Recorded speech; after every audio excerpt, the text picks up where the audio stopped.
Hello everyone, and welcome to our next exciting PCR, in inverted commas, working group meeting. And our guest today is Melanie.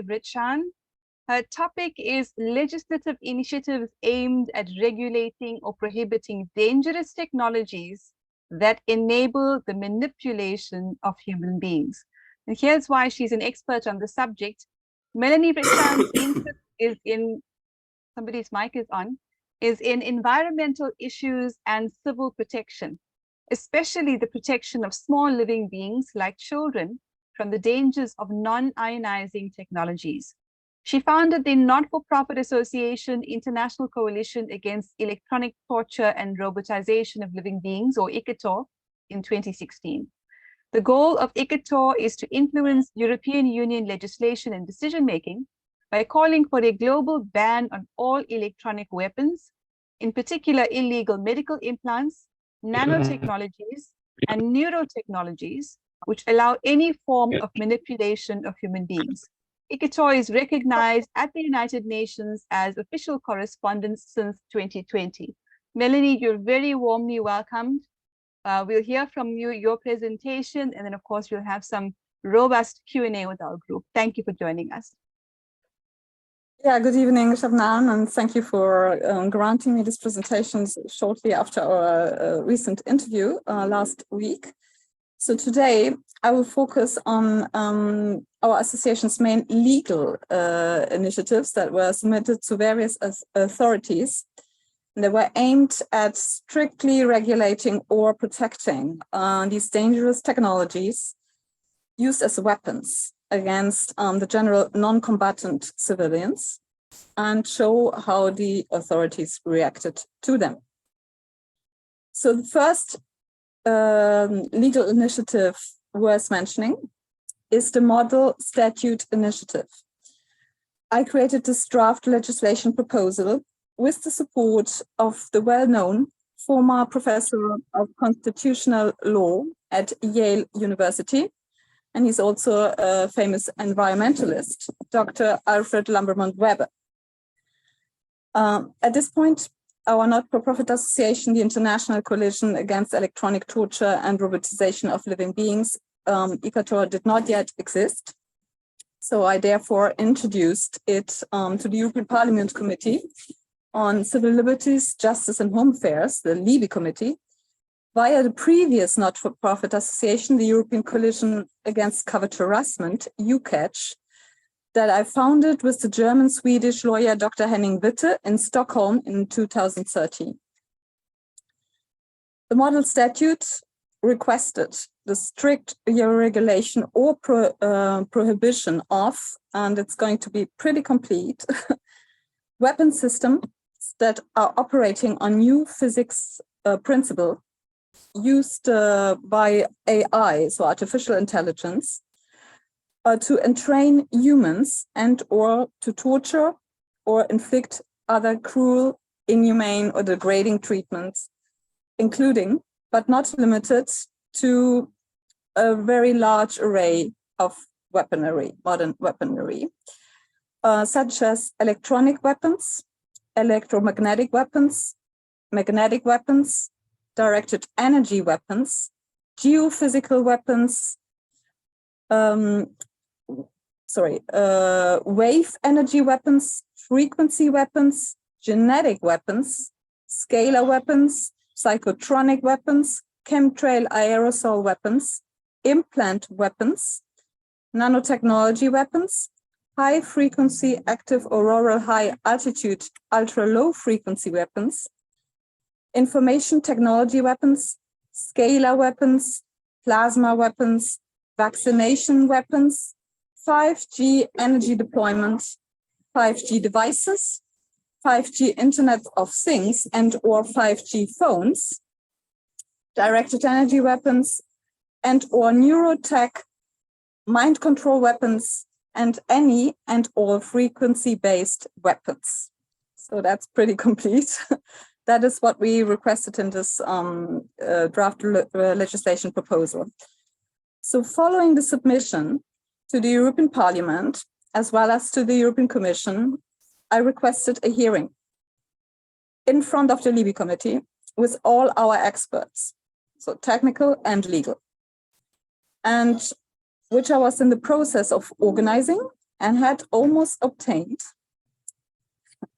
when, in the presence of another victim who had come from Canada for the Christmas holidays, I was arrested and handcuffed in front of my home and brought in a police car to a psychiatric ward of a Brussels University clinic.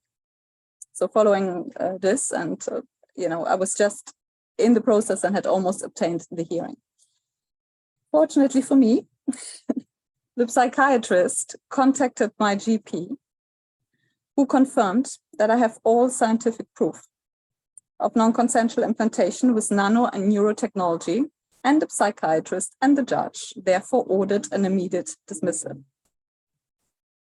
2 lawyers have since then requested explanations to the prosecutor's office in Brussels to why this handcuffed arrest has happened.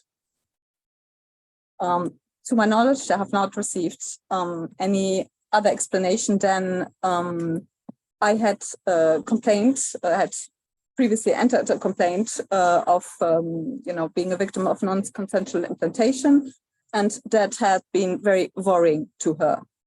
And therefore, she had sent a police car to have me examined by a psychiatrist. But obviously, the psychiatrist ordered this dismissal, saying that I was in no way delusional or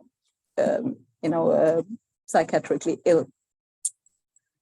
The second initiative was ICATOR's and my personal response to a call that was issued by former UN Special Rapporteur on Torture, Professor Niels Melzer, who issued various calls to associations and civil society on the subject of cyber torture, so-called no-touch torture,